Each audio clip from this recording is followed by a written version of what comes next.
Hey guys, it's Alex and Dad from 7th Hour Films back again with Doctor Who. Last time on Doctor Who, we had the 5 Doctors. Dad, what all happened in that one? Well, we had the 4 Doctors. Tom Baker didn't want to come back for that one. Which is kind of odd. But actually it also ended up really just being the same thing that we had before, which was, arguments between Troughton and Pertwee. And, the actor who replaced Hartnell was okay. I mean, I felt he was fine. But then Davison didn't really do all that much either. So, again, I hate to use the word disappointing, but it didn't live up to what I expected. Yeah, and honestly, at least the 3 Doctors was a lot funnier because the 2 Doctors were together a lot more. Yeah. So, yeah, it was all right. Yeah. So. This time, today, we actually have 2 things we're going to be watching. The first thing here in this video is going to be Dimensions in Time.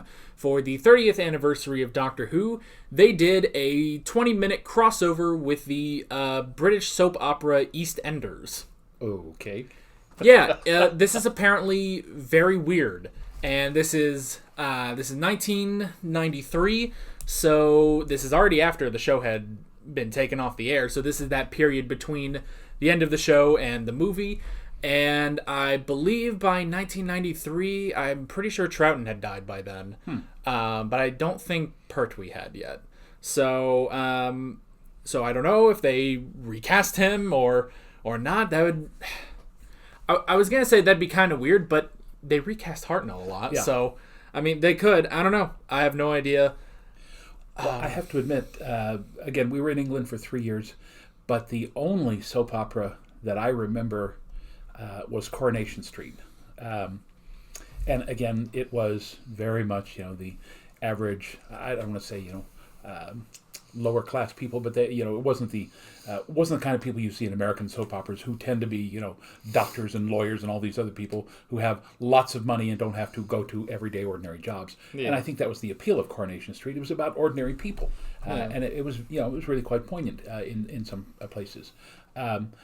For the most part, though, what I remember from TV was like Sunday night at the London Palladium, which was a variety show, Steptoe and Son, which they later transferred to the United States, and I don't want to say they ruined it, but they certainly changed it quite a bit. And I cannot remember if I watched Benny Hill, which was also kind of a little variety show, but more like Rowan and Martin's Laugh-In in the United States. Just odd little bits and songs and stuff like that.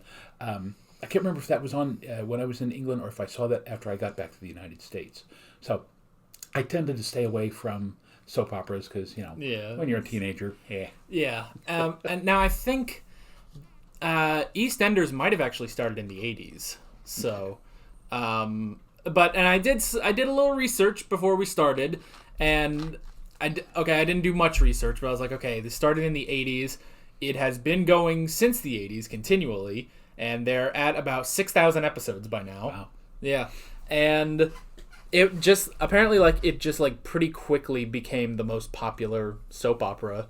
So naturally they crossed it over with Doctor Who.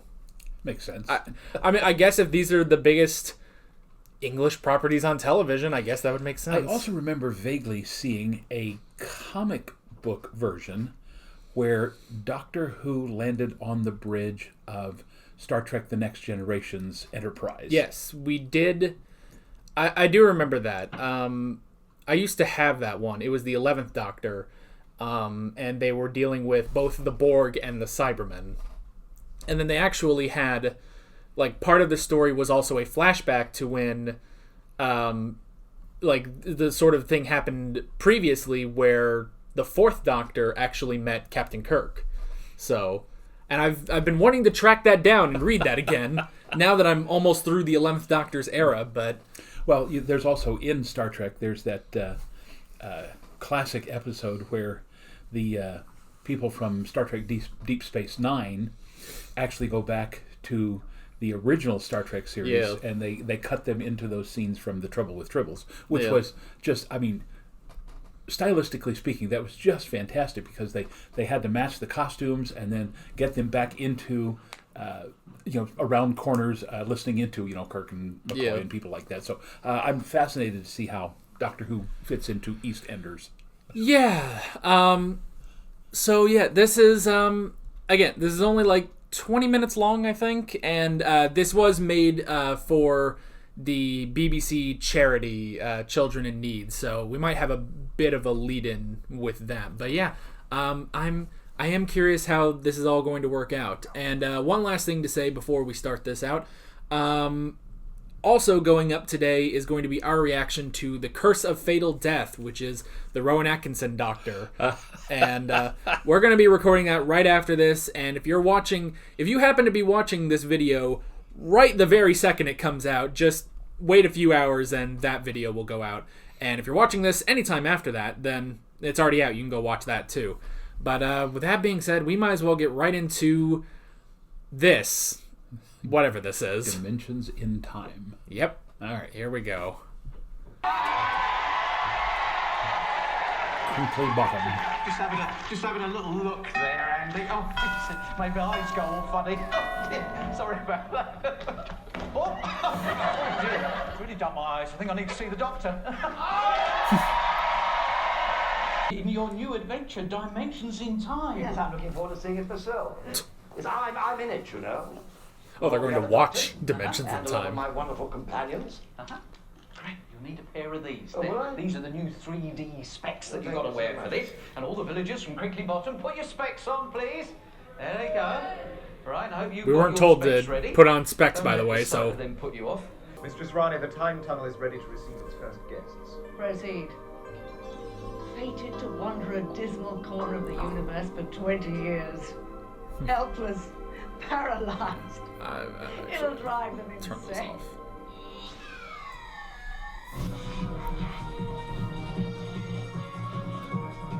I believe that was a character from Doctor Who, the Rani, but we haven't gotten there yet, I guess. This is an urgent message for all of the doctors. Oh, it's Tom vitally Baker. important that you listen carefully to me. He came back this time.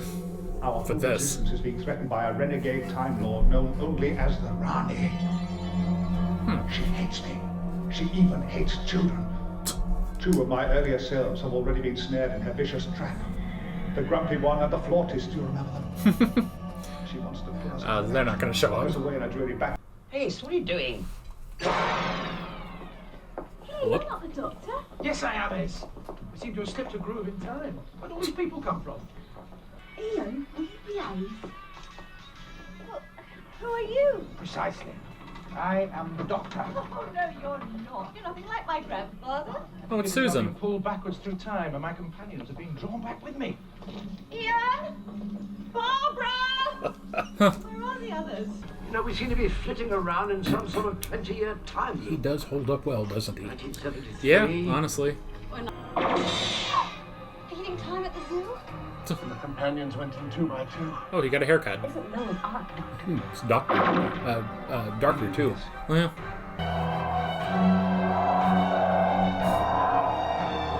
I don't recognize half of these monsters. Yeah, I'm sure these are all episodes we haven't seen. Have you It would be hilarious, though, if most of these monsters were from EastEnders. A very long journey. And that's part 1. So it makes you wonder if Tom Baker was older than Pertwee. He's looking a little older, yeah. Doctor Who series, special one for 3D. £101,000 has been raised in this. Oh, a lot of money. And it's going to be Mandy who helps the Doctor. Now, I mean, they I don't need you do to this put on now. your glasses. If you bought Like, your could you glasses, imagine if everybody there here was in the like, great house, oh, kindly put on phone, your who's glasses, going to there you help go. the Flash? Lovely. The theme is too muted. Well,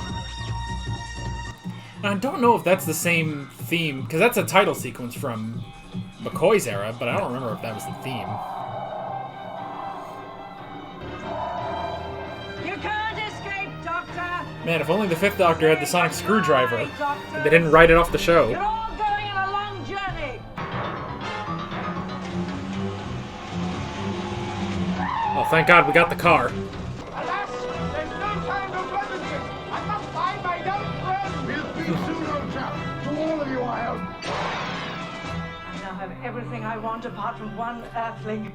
You know, in some respects, this is kind of shot better than Doctor Who. Prepare to rematerialize at the center. Well, I've seen them thrown out of Vic, but never dragged in. I should be taking it easy. Not bounding around like some Megaluthian slime skimmer. Who's that terrible woman?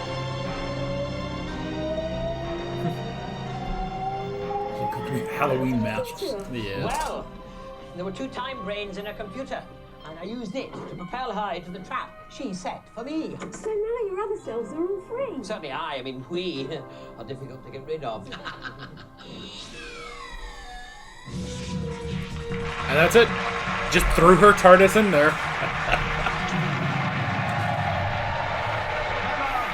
Remember, it's 3D week on BBC television. Okay.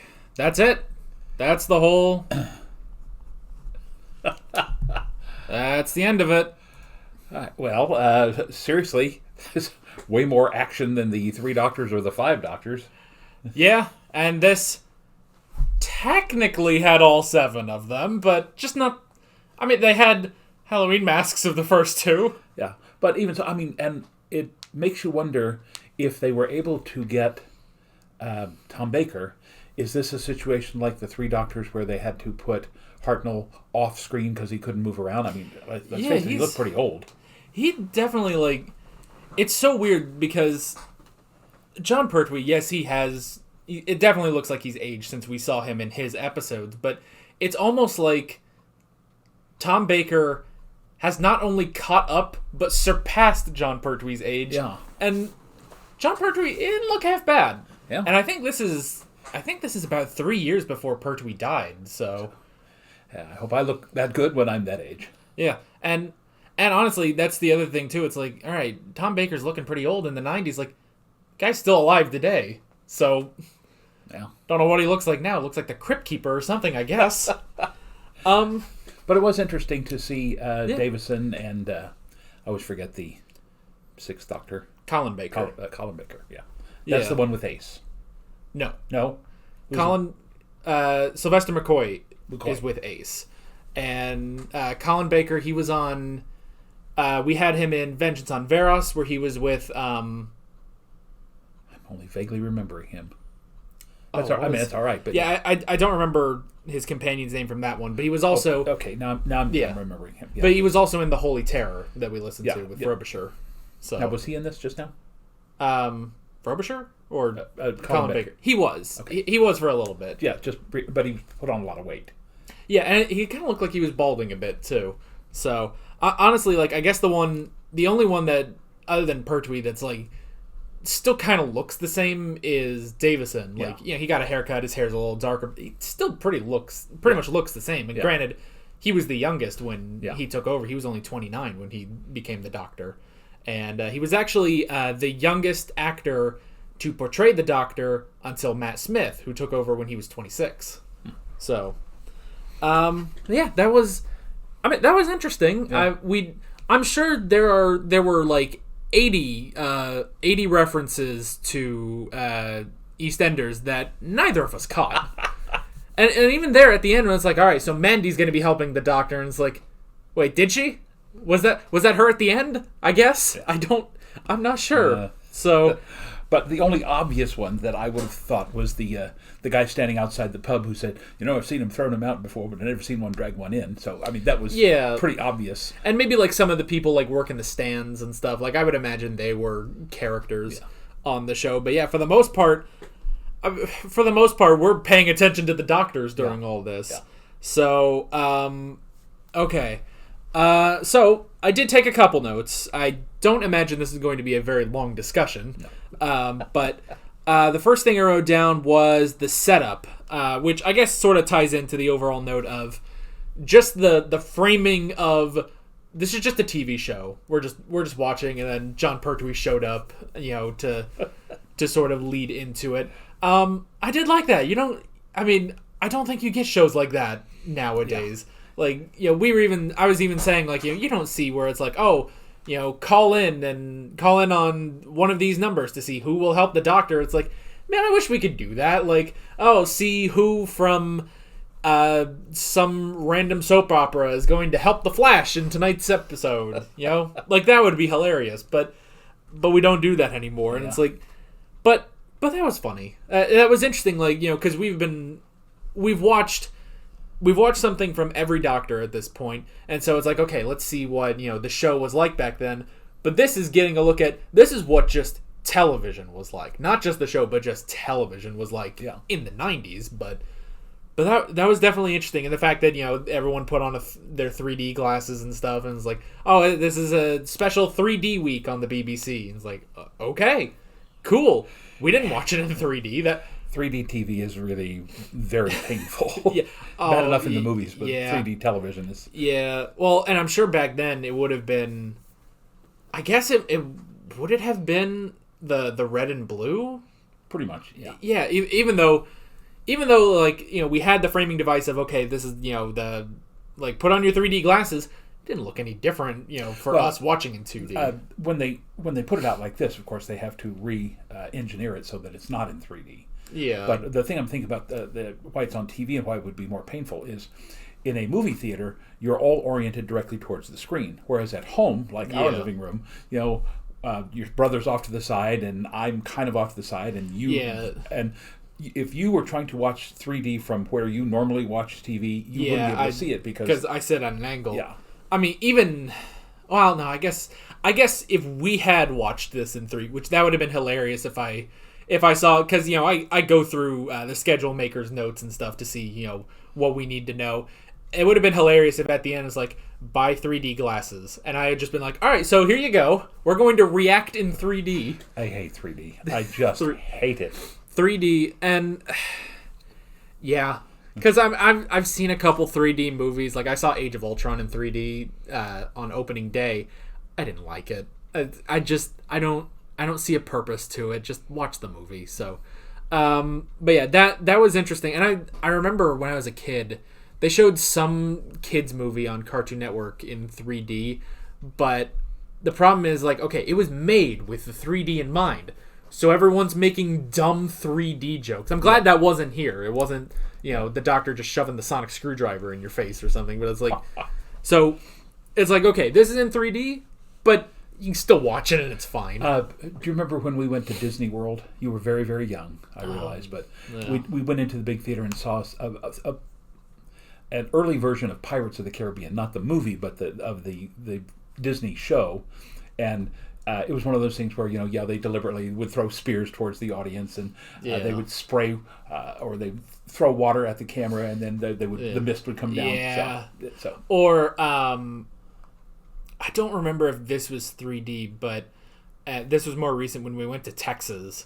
Was it the Skies Over Texas thing that they did? I don't remember if that was in 3D or not, but it's like this whole thing is like, you know, you're in a helicopter going through the skies over Texas, and they're shaking your chair, and it wasn't like graceful or anything. It was the most uncomfortable shaking of a chair. Texas, step up your game, because that was horrible. Yeah. So I suppose we're getting off topic by all this, but this was a big part of this. That it's like, you know, this is because this is all for charity, and they're showing the tie-in, and I like showing that tie-in, and I like to, you know, the guy being like, oh yeah. You know, I've got a thing, it's acting up. I better call the doctor. Opens the door, and John Pertwee's just right there. And yeah, it is interesting that he definitely carries himself really well. Yeah. I guess he kept in shape because of all those action scenes he had to film. So. Okay. Oh, and by the way, just one minor thing.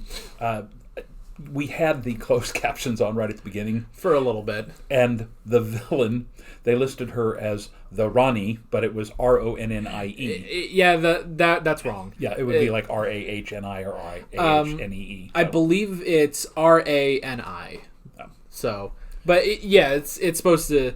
It's not just the name Ronnie. Yeah. So I blame YouTube captions on that, and I would have left them on during that, but the way the YouTube captions show up is annoying. So.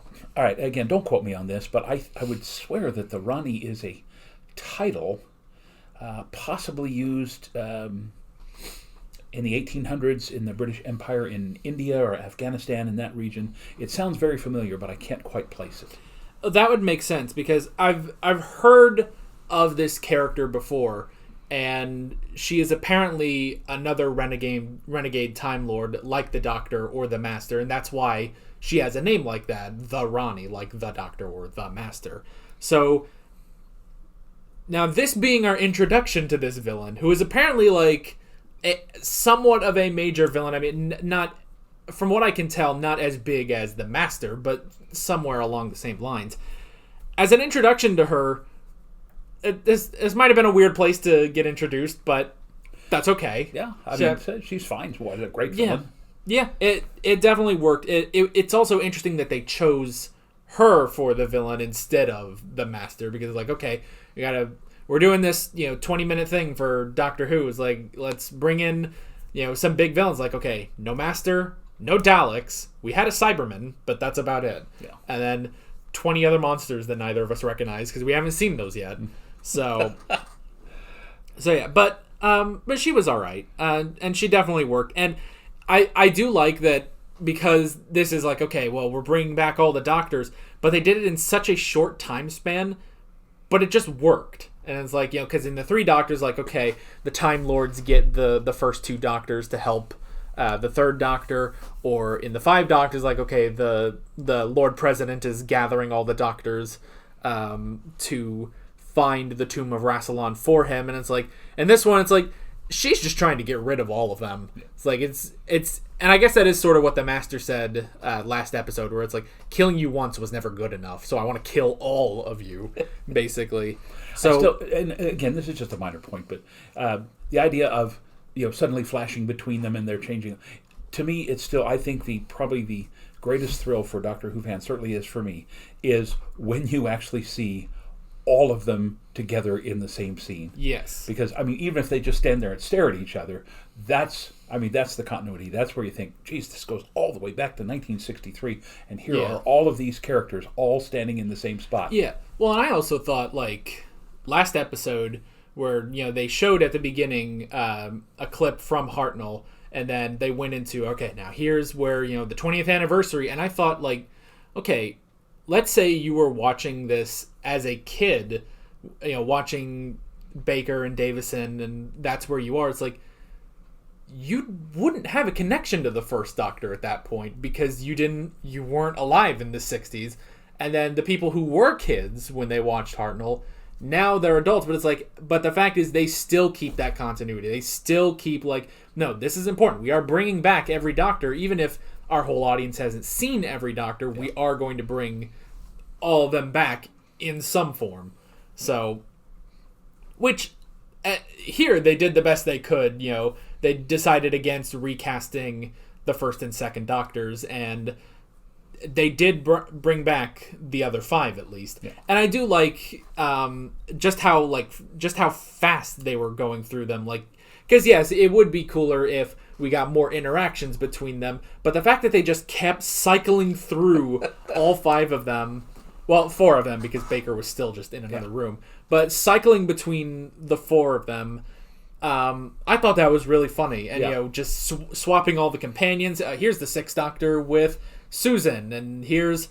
now I've lost all examples I was thinking of.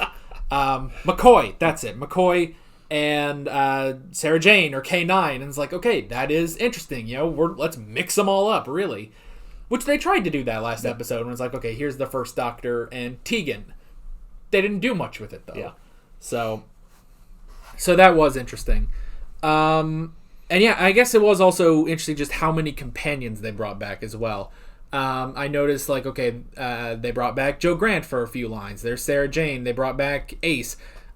Which at the end it made sense that it's like, okay, there's the 7th Doctor and Ace, and they're the ones that are sort of finishing us out. And it's like, I guess that would make sense. They were the last 2, basically. The last Doctor and companion of the show.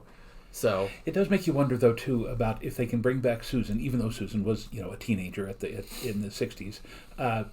Is there any time between 1963 and 1993 that they would have brought back Ian and Barbara? Yeah, I don't know. Now, they made a reference there. Like, there was a kid there that someone called Ian.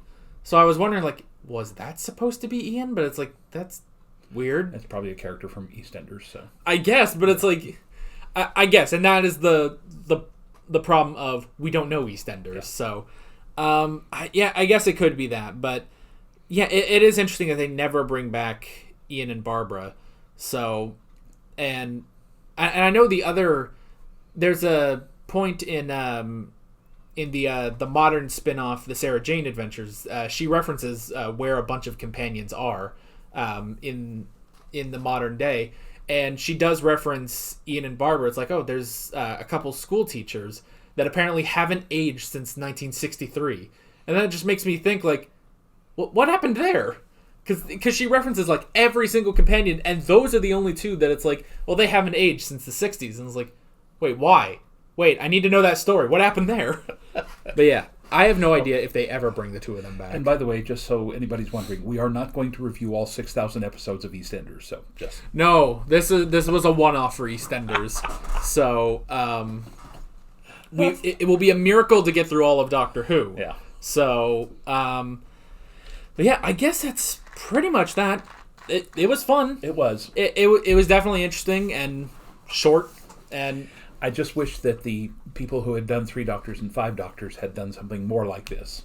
You know, it may have been silly, but it still, to me, had more of the original flavor, if you will, of the Doctors. And again, I don't want to say that the 3 Doctors and the 5 Doctors were tedious, but there's just so much more they could have done with both of those episodes. Yeah. So the fact that these. And even then, it's like, okay, that was about 17 minutes long, but you have to include the intro, the outro of part 1, the intro of part 2, then the outro of part 2 at the end. So that maybe took up another maybe 5, almost 10 minutes just between all that. And it's like, this was a really short time where we cycled through pretty much every Doctor we could, and at least they reference the first 2 Doctors, like, oh, she already got them, and it's like, that works out, because in such a short time, it would be better than recasting the 2 of them and trying to reintroduce them. So, but yeah, this was fun. So, next up, going up in a few hours from this, will be The Curse of Fatal Death, the 1999 comic relief spoof, which is about, I think, maybe half an hour long. So, yeah, it will be interesting. It'll be interesting to see that one, which technically I suppose you can see as another alternative 9th Doctor. They got too many 9th Doctors. They got this guy, they got Richard E. Grant, and then they actually had Christopher Eccleston. So, yeah, it's all confusing, but that will be sort of our 40th anniversary, even though it's not quite on the right date. So, yeah, we will see you guys back for that one.